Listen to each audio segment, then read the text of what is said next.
Coming up, Jonathan and Zach travel to Belize in search of crystal clear water and a friendly nurse shark.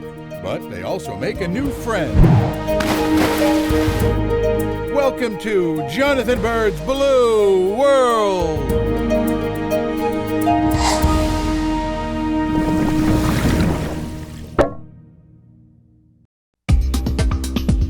The Central American nation of Belize is known for some of the most spectacular diving in the Caribbean, with crystal clear water and healthy coral reefs.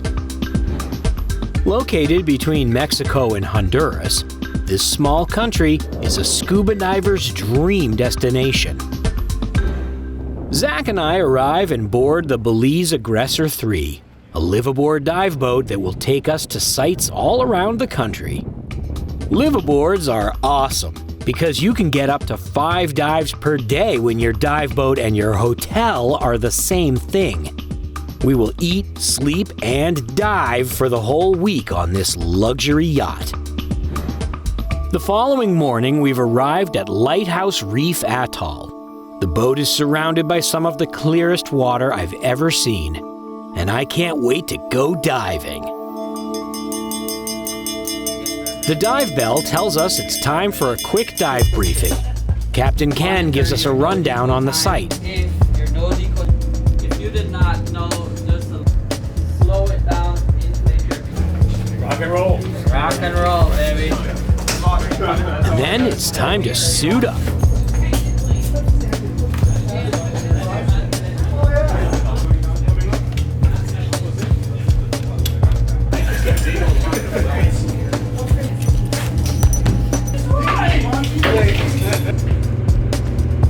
Soon we hit the water and start looking for critters.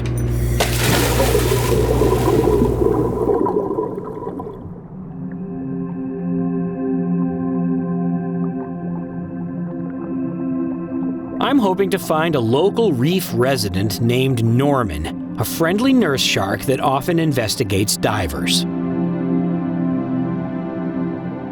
We begin our dive by having a look around. The reefs seem really healthy with lots of sea fans and gorgonians.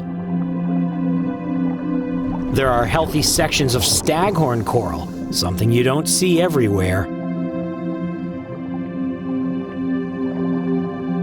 An indigo hamlet stares me down. They're one of my favorite reef fish, a blue fish in a blue world. A school of surgeonfish goes to work. They have an important job eating the algae that grows on the reefs and making sure it doesn't smother the coral. All day long, they relentlessly move from coral to coral, chomping that algae.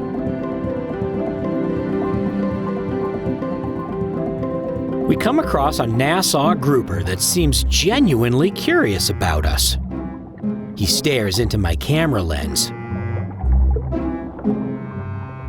And even into my eyes when I hold still. At first I think maybe he wants to take a bite out of my face, but eventually it just seems like he's fascinated with us.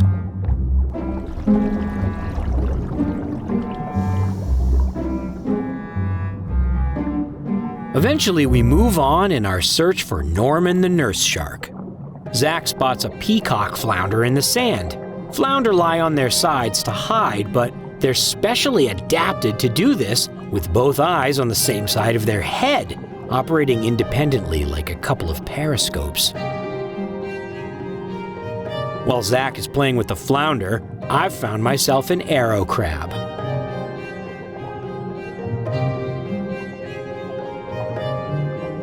I think they're cute. Moving along, we hunt around, behind, and even under the various coral heads looking for the telltale signs of a nurse shark.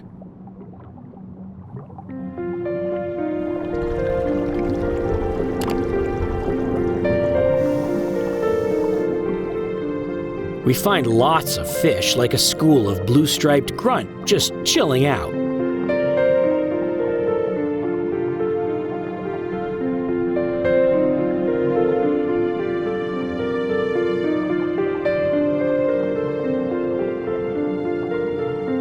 With no nurse shark in sight, I settle down on the bottom to film some yellowhead jawfish.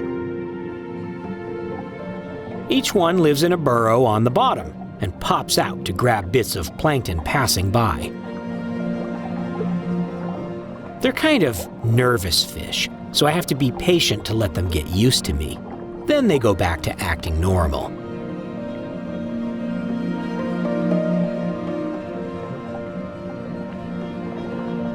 They're called jawfish because the males incubate their eggs inside their mouths. It's a pretty good way to protect the eggs, but it does present some problems. The expectant father can't eat for more than a week while the eggs incubate, and every few minutes he has to aerate them. While I'm filming the jawfish, Zach has found a nurse shark. But it's a female, definitely not Norman, and clearly not interested in hanging out with us. Nearby, maybe not the most exciting thing, a sea cucumber.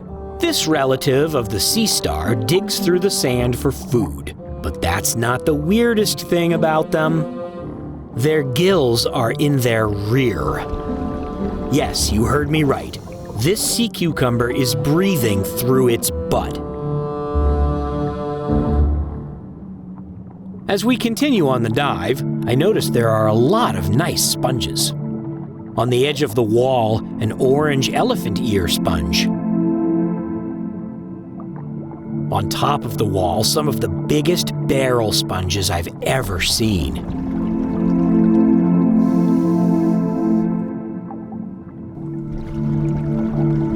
All around the reef, there are healthy tube sponges. And when you look closely, you can find all kinds of animals that rely on sponges. In this tube sponge, a banded coral shrimp. In the next, a coney, just hanging out in safety.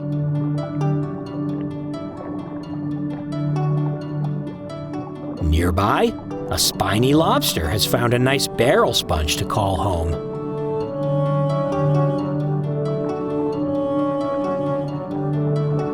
And a little ways down the reef, there are bright red rope sponges mixed in with yellow tube sponges.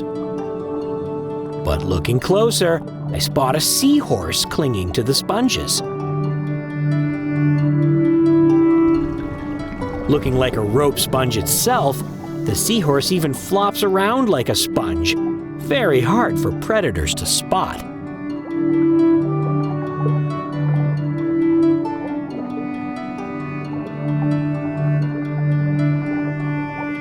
The Spanish hogfish has a relationship with sponges too.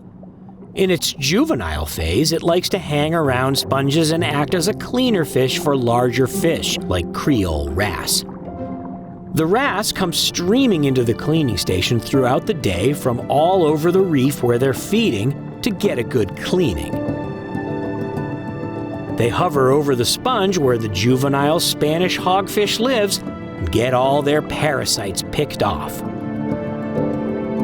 The wrasses get rid of parasites and the hogfish gets a meal. It's a good deal for everybody.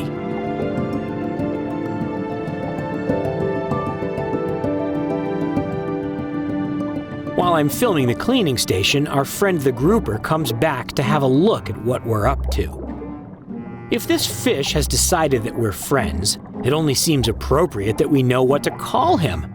So we call him Rupert. And once he's satisfied that he isn't missing anything important, he goes on his way.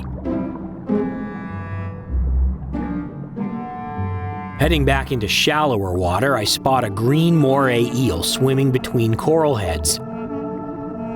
She dives into the safety of the reef, then pokes her head out to investigate.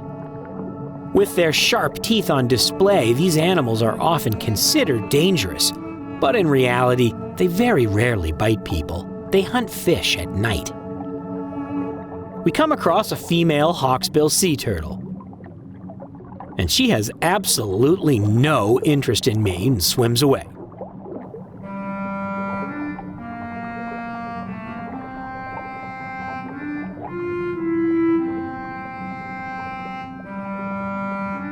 and a large male loggerhead passes by. They have huge jaws for crushing mollusk shells. But as I look through the reef, a shark passes by out in the blue. Could it be Norman? Nope, this is a curious Caribbean reef shark. They make a few passes to investigate. Contrary to popular belief, sharks are pretty smart fish, and they do get curious.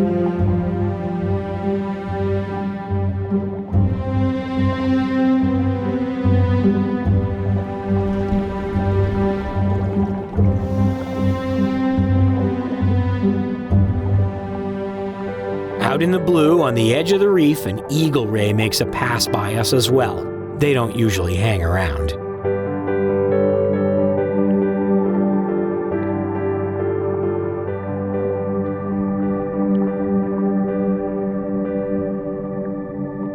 Back on the top of the reef, Dive Master Caye calls us over. He points to a swim-through that he knows we will enjoy. I drop down into a hole in the reef. It's not cave diving, but it looks fun to me. Inside, thousands of little fish known as silversides. They find safety here in this dark realm. Mostly. There are a couple of jacks in here trying to catch them. I pause to film for a minute, and Rupert comes in to see what I'm up to.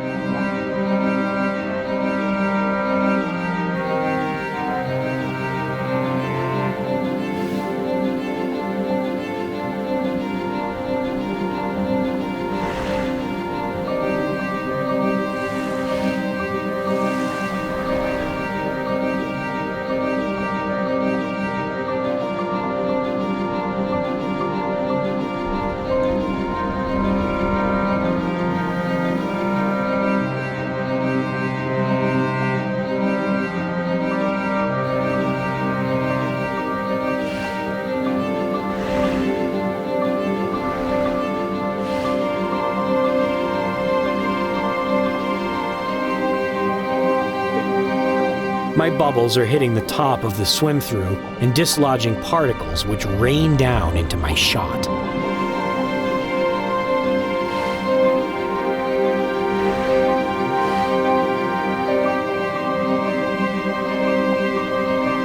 Also lurking in here, a pair of lionfish. These invasive species from the Pacific Ocean somehow invaded the Caribbean. They like to hide in the reef and hunt small fish like silversides. I spy one of the rarest fish in the Caribbean, a white-spotted toadfish, which is endemic to Belize and has never been found anywhere else. Soon we head out of the coral cavern and swim up into the shallows.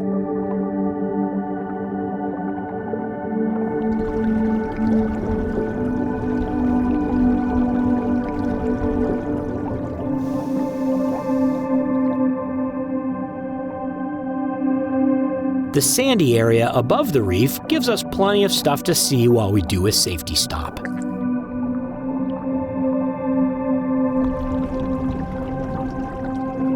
A triggerfish hunts for prey in the sand by blowing the sand away with a jet of water.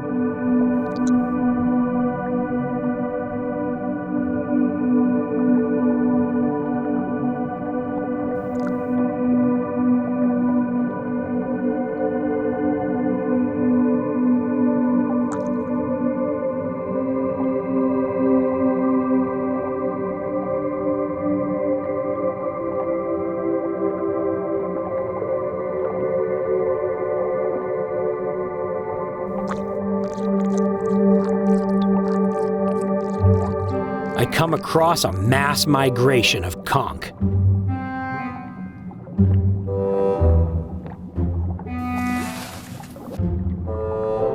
It's fascinating to observe.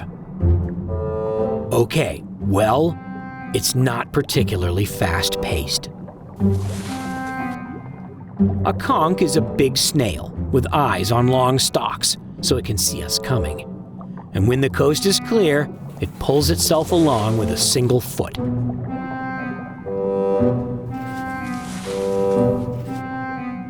Captain Ken has joined us and has something he wants us to see.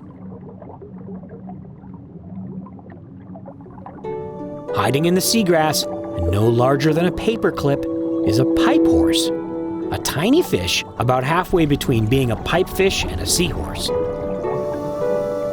It curls its tail around the grass to hang on.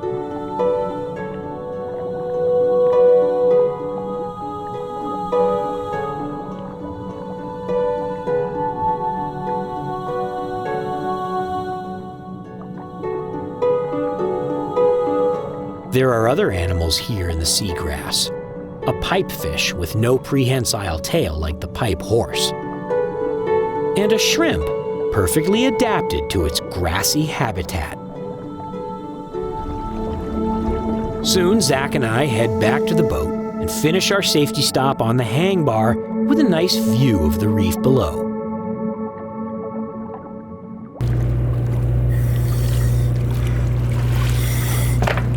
That was great. After lunch, we hit the water again in our search for Norman the shark.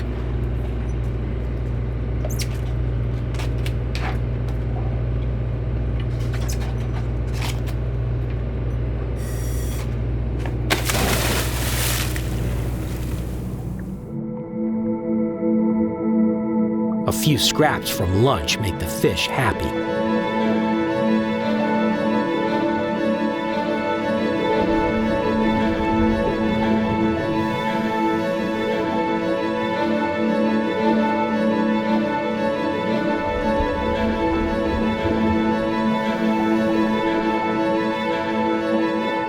We head on down through crystal clear water to the reef and come across a school of goatfish that are so cooperative, I just have to spend a few minutes with them.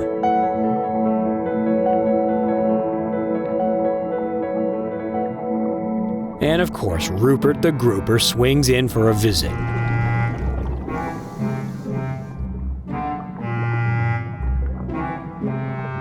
This time, Rupert is more interested in Zach and actually seems to enjoy a little chin rub.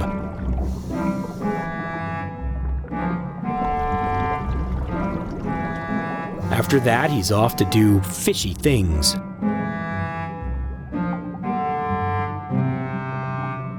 Nearby, a scorpionfish is doing an excellent job looking like an algae-covered rock. While I'm intently focused on filming the scorpionfish, a nurse shark swims right by me and I don't even see it. We finally found Norman, or should I say he found us.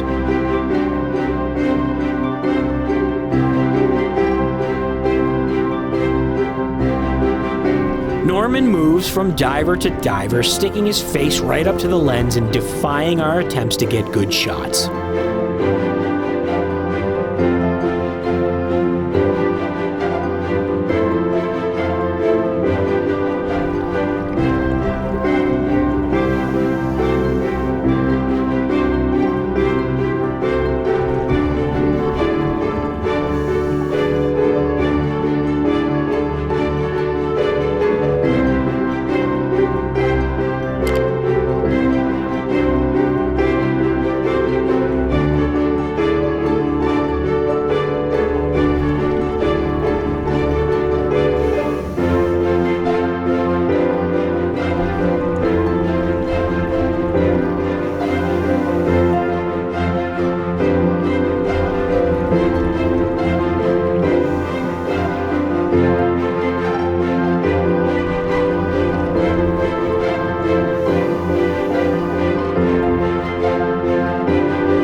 Norman is clearly not afraid of divers, and once he's checked us all out, he goes to have a nap.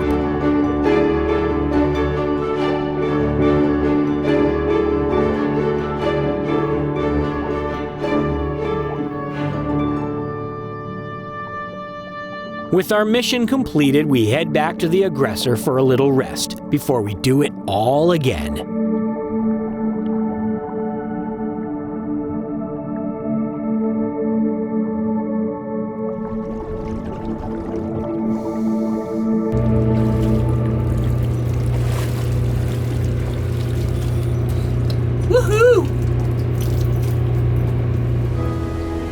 But the diving doesn't end when the sun goes down.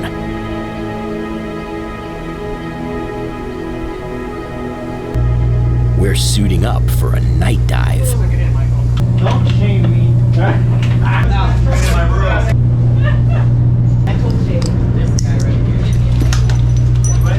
Where does this go?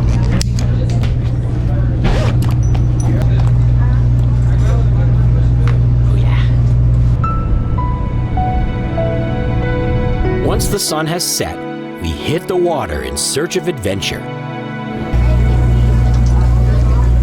Woohoo! Grab any fins. Time for a night dive.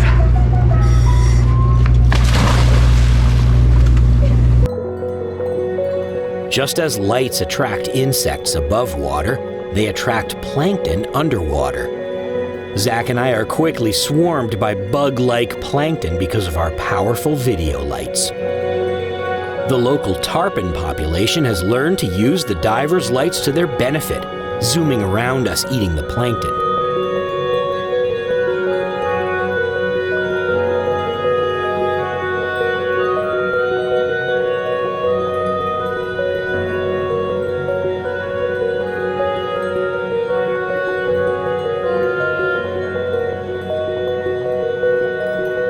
The coral polyps open up at night to capture plankton with stinging tentacles. I like to bring my light close to the coral to feed them.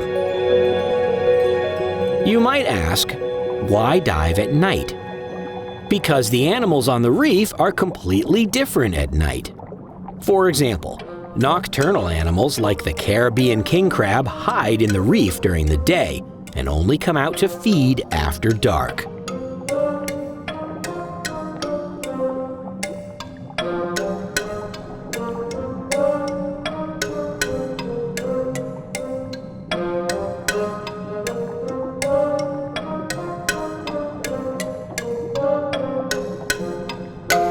The octopus is another example.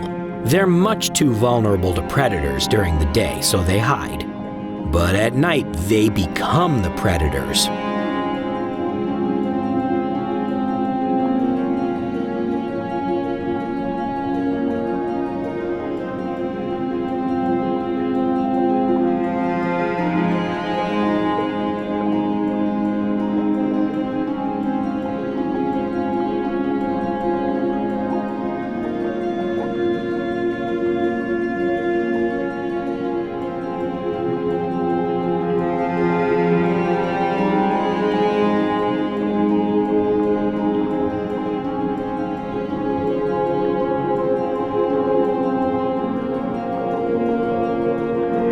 An octopus uses long, sucker-equipped arms to reach into cracks and crevices, looking for unwary sleeping fish.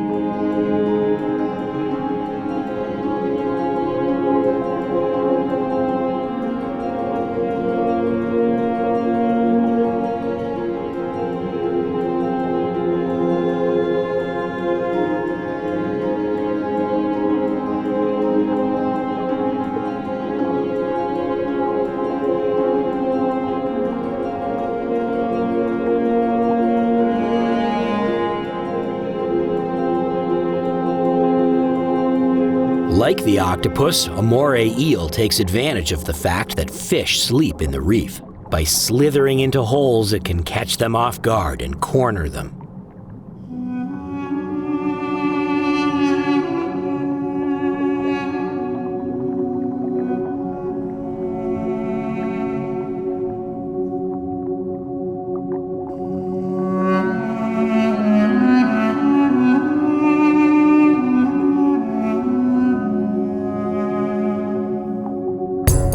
A spiny lobster doesn't have big claws for defense, but large antennae covered in sharp spikes. This confident crustacean is not afraid of me.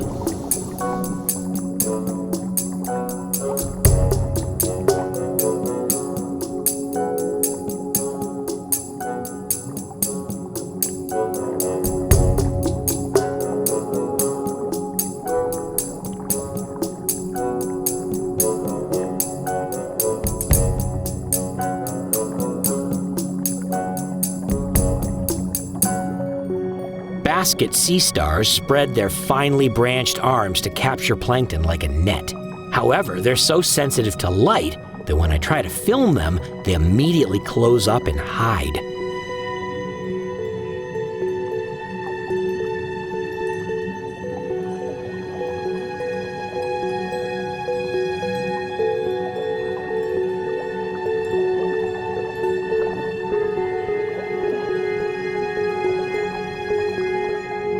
The basket star's distant cousin, the donkey dung sea cucumber, is not afraid of light as it sifts through the sand for food. Yes, it's actually called a donkey dung sea cucumber. I did not make that up. Another animal that sifts through the sand for food, a hermit crab. The crab moves around without fear because it has a strong portable house for protection. An old conch shell.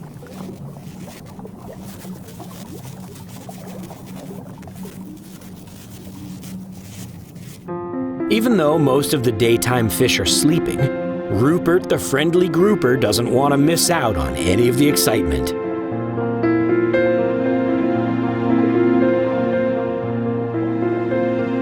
I venture into a hole in the reef looking for something interesting. But apparently a hole big enough for a diver is too big for anything to find protection, so there's nothing in here.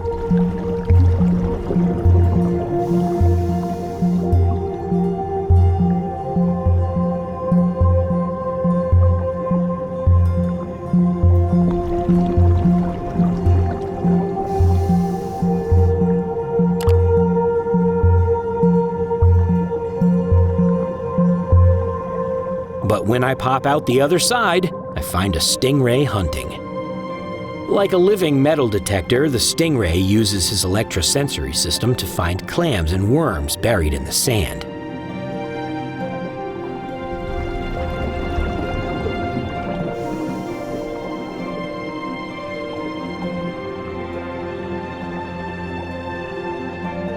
Stingrays have a sharp barb at the base of their tail for defense, but they don't use it unless they feel threatened.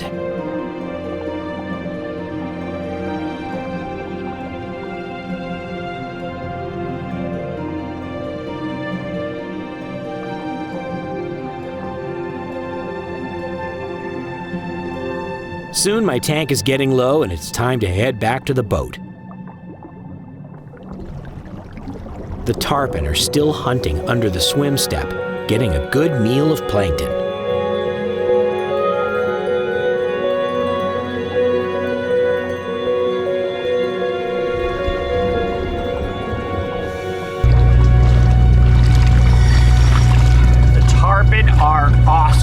But man, there is so much plankton in the water and it's so nasty.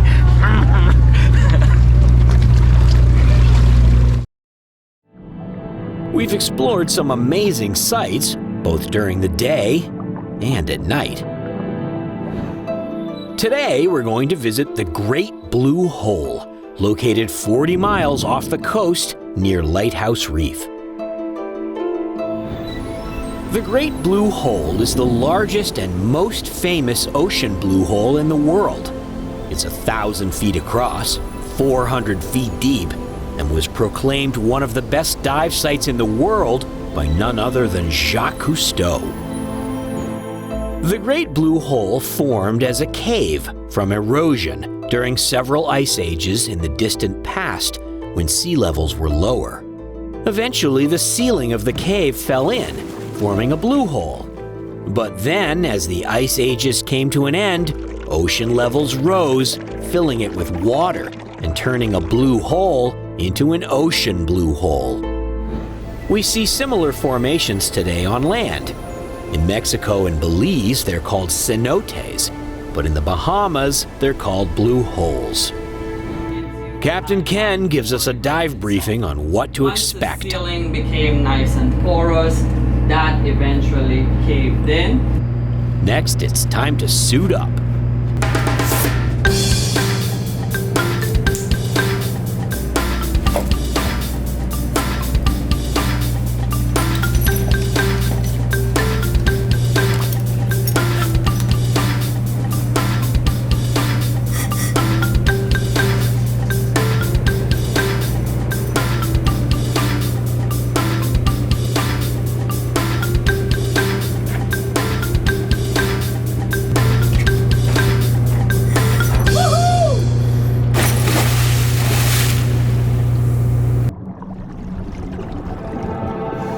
Zach and I follow Dive Master Roque over the edge, down the vertical wall of the blue hole.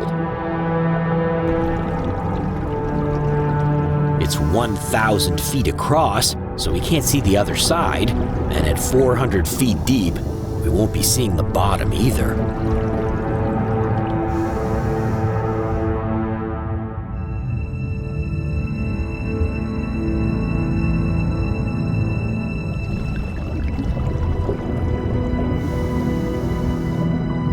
At about 100 feet, we reach an overhang filled with stalactites. These icicle-looking formations were formed over thousands of years by dripping water when the ocean levels were lower.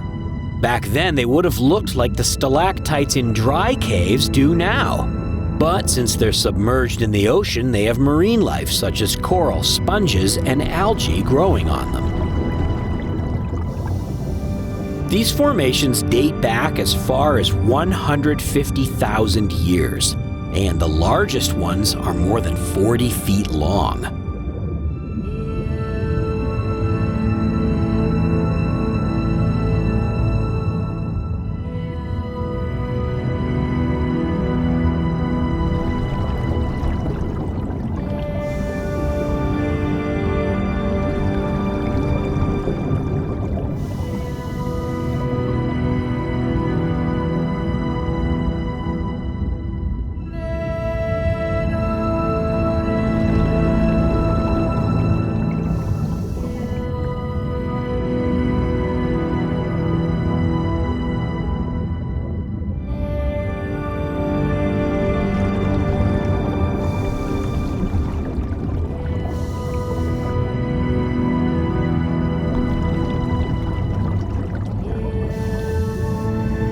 Down here beyond 100 feet, we don't have much time to explore before we have to turn and head back.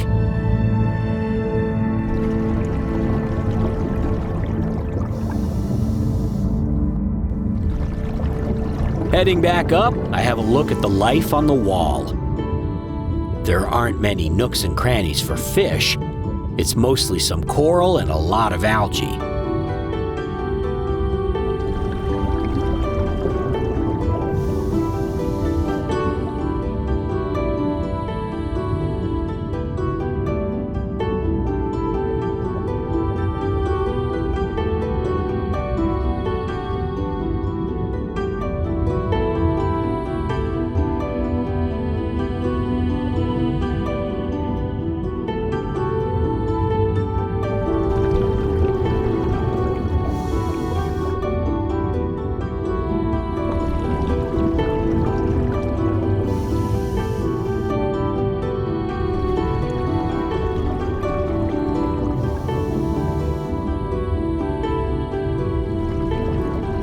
The shallower we get, the more life there is.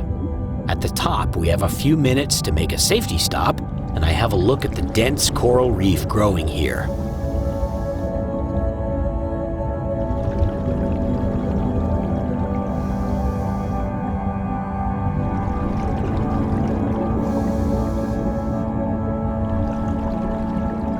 As the sea levels rose above the top of the blue hole, coral grew along with it, following the ocean's surface. That's why we can see coral all the way around the blue hole from the air.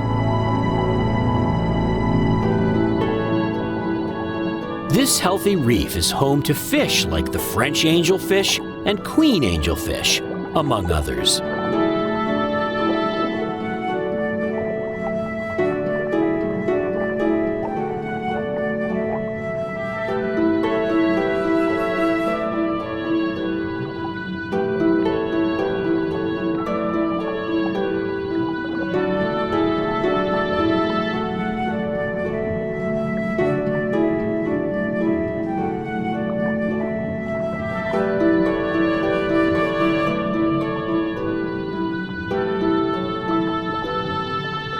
Once we finish our safety stop, we swim across lush seagrass beds to the aggressor.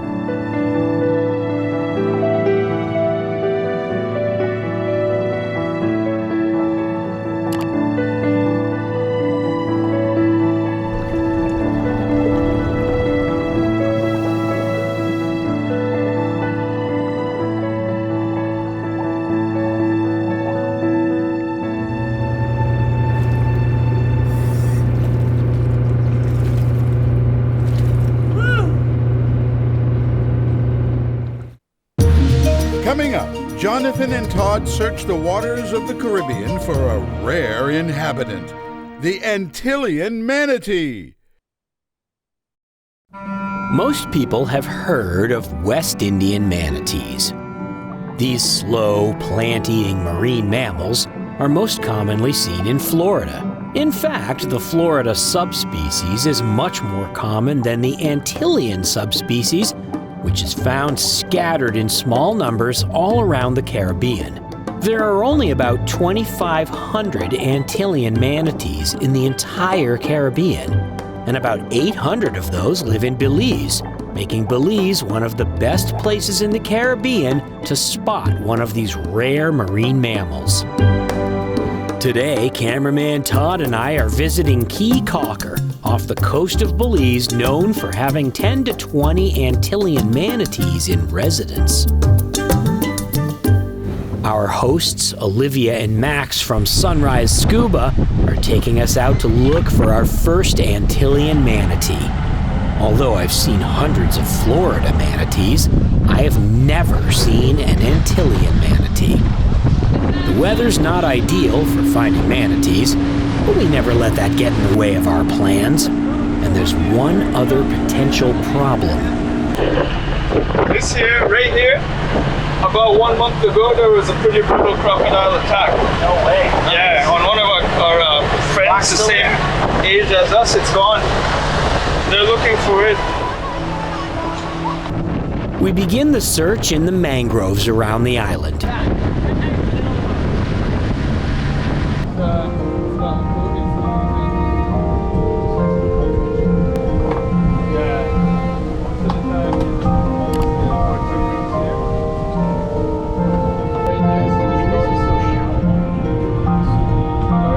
We find a big school of tarpon and decide to hop in and get some shots under the watchful eye of Penelope the pelican.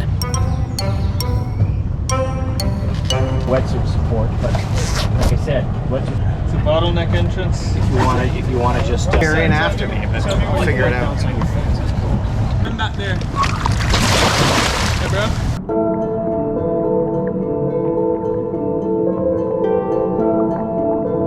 Juvenile fish use the extensive roots of the mangroves for protection. If they stray out of the mangroves, they will face dozens of tarpon waiting for them.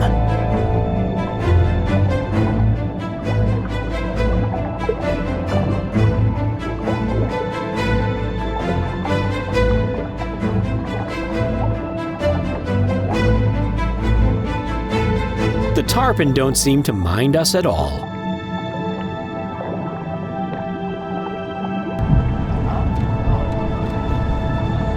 Then we discover a hole in the bottom of the ocean. Todd and I are always on the lookout for a potential cave dive. So Todd free dives down to have a look. Oh, Todd's gonna try.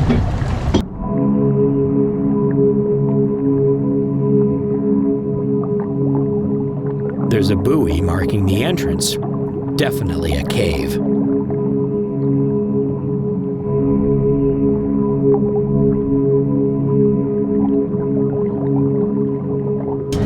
We don't have cave diving gear with us, but we can take a quick look in the entrance with regular scuba gear.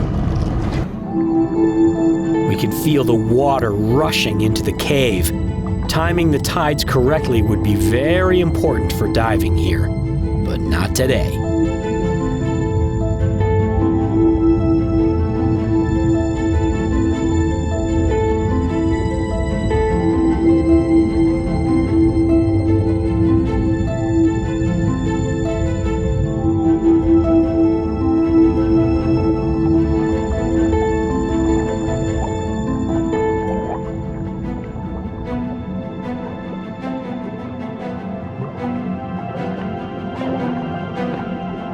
Out on the sand, a Cassiopeia jellyfish gathers sunlight for power.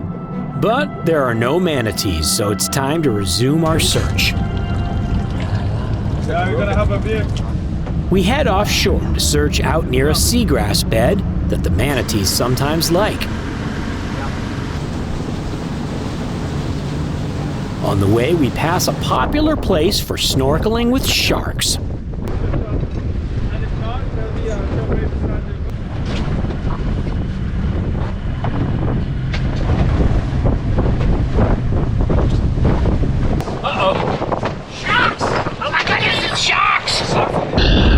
Golden rule. Never snorkel with sharks. But they're only nurse sharks, not very dangerous to people. Alright. Quick, give them the pineapple.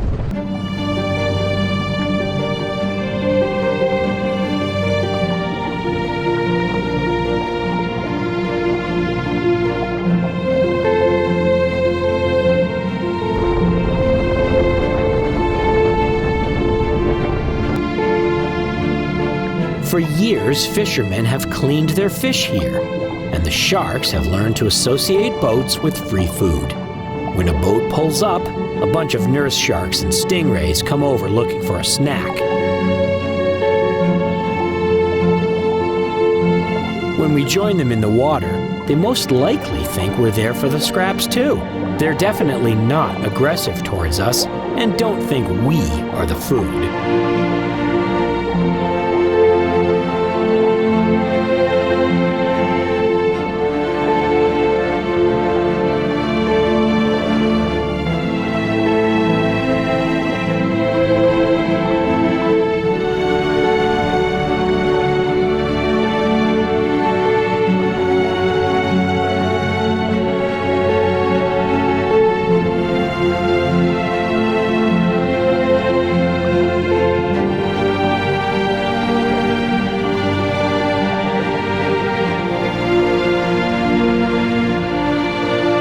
There's a pretty strong current here, and that makes it challenging to film without being carried away.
Even sharks like hugs.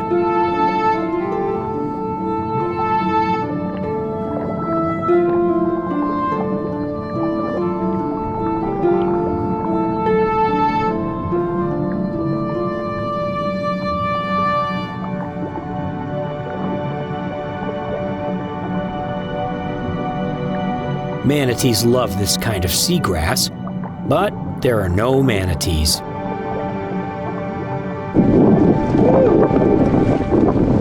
It's surprisingly more difficult than it looks, even though it's like 4 feet deep.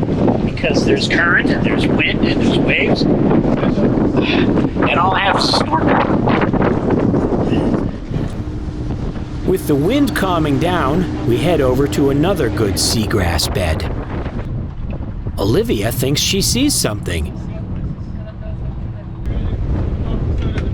There's a shape in the water.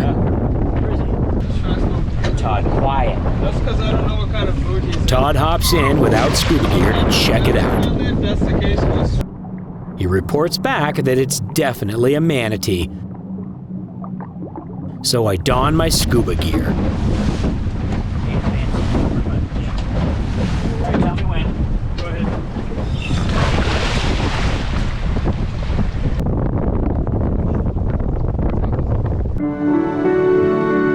Fortunately, the manatee doesn't seem to mind our presence. As long as we keep a respectful distance, the animal goes about its business.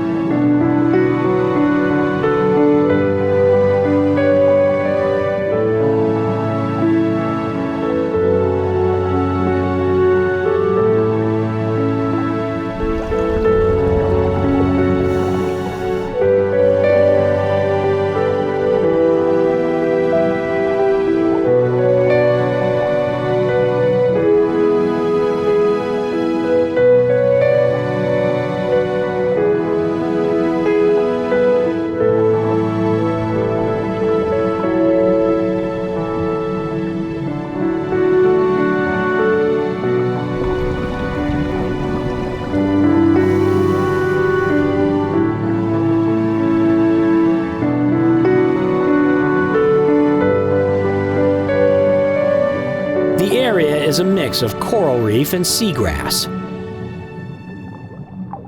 Manatees are herbivorous. They eat only plants. The seagrass is an all-you-can-eat salad, but it takes a lot of seagrass to sustain an animal this big. So manatees are almost always pooping.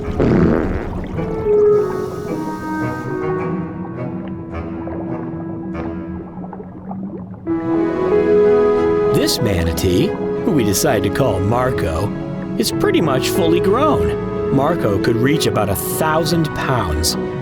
That takes a lot of seagrass.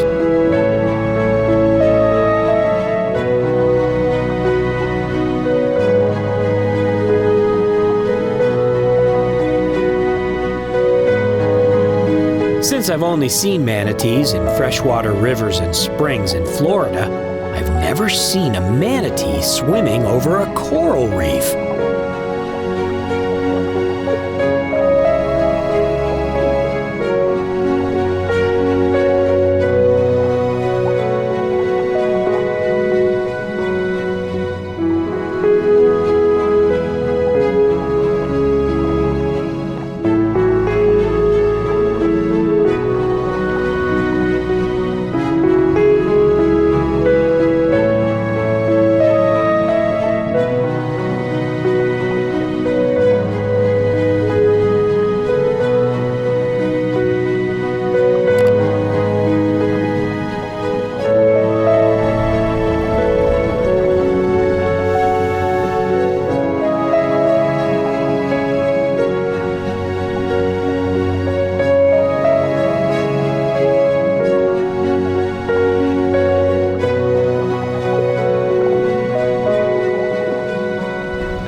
Marco has what looks like a shark bite out of his tail. Fully grown manatees can generally steer clear of sharks, but babies are vulnerable. He's probably had this scar for a long time.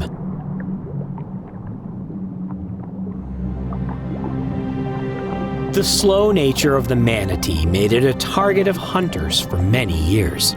Although they're protected now, the population of Antillean manatees is extremely low. and in some places, they no longer exist. Scientists are worried about the long-term viability of the species. For us, just finding one animal was extremely lucky.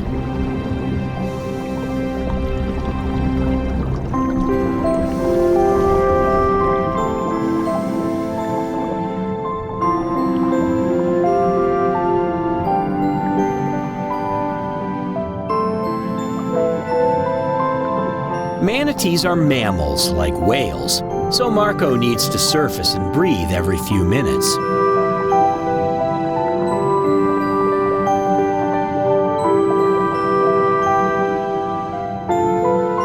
And humans also need to breathe. Todd and I are getting low on air, so it's time to head back to the boat. That's the first time I've ever seen a manatee on a coral reef. I've seen a dugong on a coral reef. Woo! Worked me out though. Oh yeah. I used a lot of energy. All right. Todd and I get out of the water and leave Marco to munch his salad in peace. His future and the future of his species is as unclear as the water. I hope that with protection, Antillean manatees can make a comeback, restoring their rightful place in the blue world.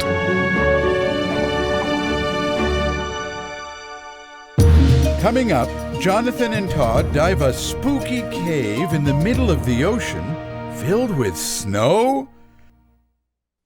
Thousands of years ago, during the last ice age, sea levels were hundreds of feet lower than they are today. Many cave entrances that formed back then are now hidden under the surface of the ocean.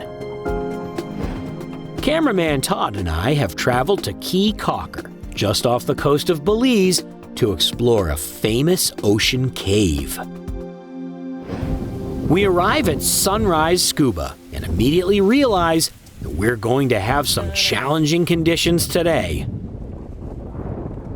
Normally, we don't worry about wind when we're cave diving, but when the entrance to the cave is in the ocean, the surface conditions matter.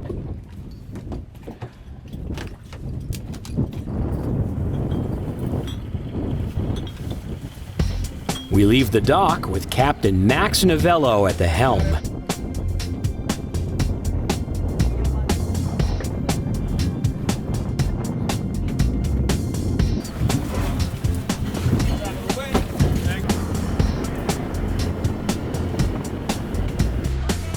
Before we can even think about diving, we have to find the cave entrance. So the entrance to Winter Wonderland Cave is somewhere around here. We have the GPS numbers, and that gets us pretty close, and then we have to actually find it. You might be thinking, why don't they just have a buoy on it? And the answer is because they kind of want to keep the location a little bit of a secret. You don't want people to come out here and see a buoy and go diving and then find a cave and maybe go in there without the right equipment or training. So it's a little bit of a secret spot.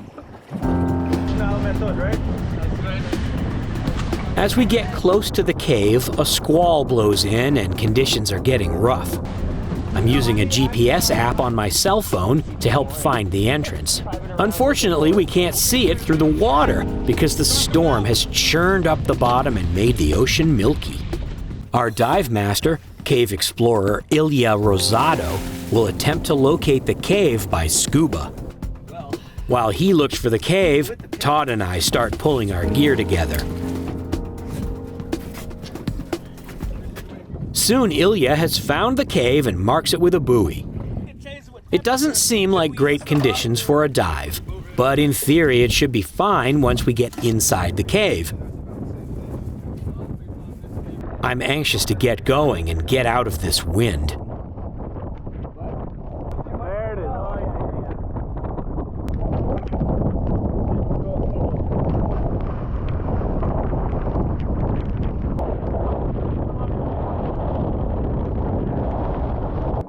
Underwater, things don't look good. The visibility is about 5 feet. We can barely see the entrance to the cave, even when we're right on it. Ilya heads down first, and we follow.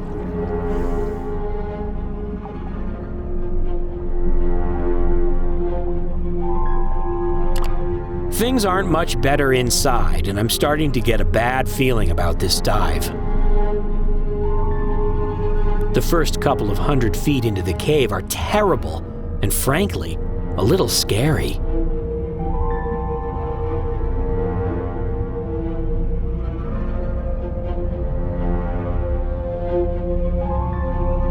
Ilya places an arrow on the line, which is overgrown with marine growth.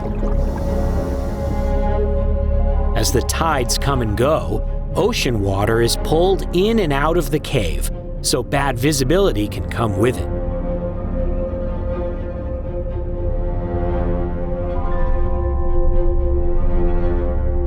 But slowly, as we push on, getting further and further from the ocean, things start to clear up. About 500 feet from the entrance, we can finally see, and we realize why it's called Winter Wonderland. Particles drawn in from the ocean settle like snow on the formations. But the floor of this cave is pure silt, and we have to stay way up off the bottom to avoid creating a silt out.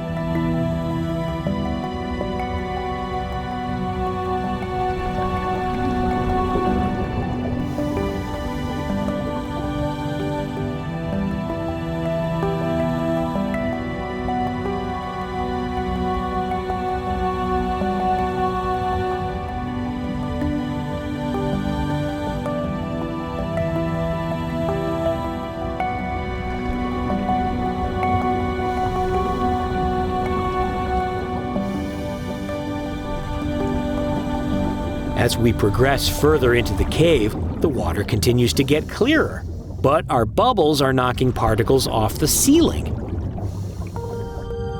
It really does look like a scene out of a Christmas movie.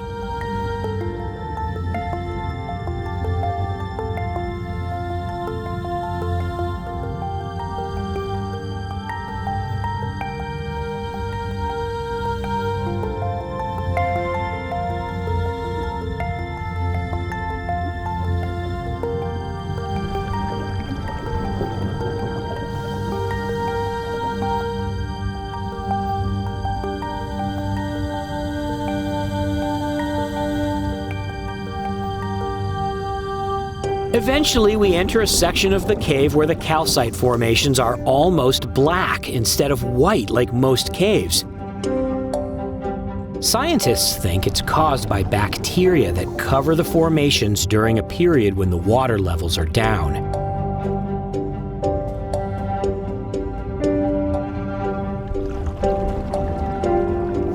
I can't get over the fact that literally every formation in here is black. It looks like soot covering everything, and with the white silt, it has a winter wonderland feel for sure.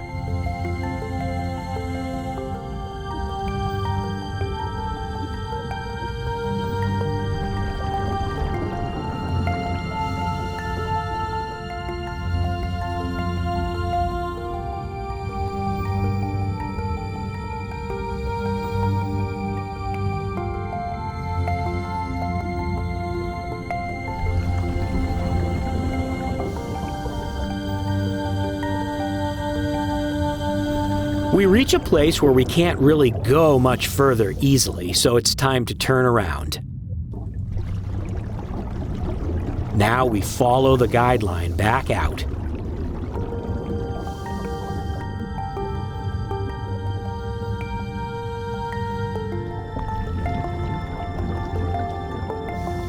We know that we're getting closer to the entrance as the visibility goes down.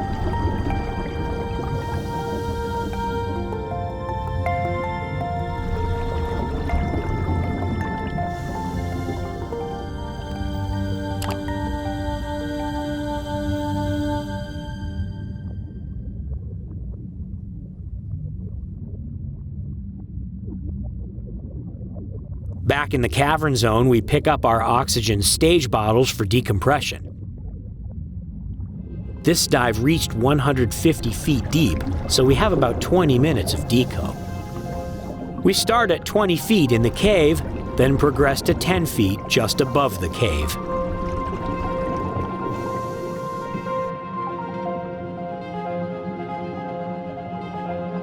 The visibility is so bad that we have to follow the anchor line back to the boat.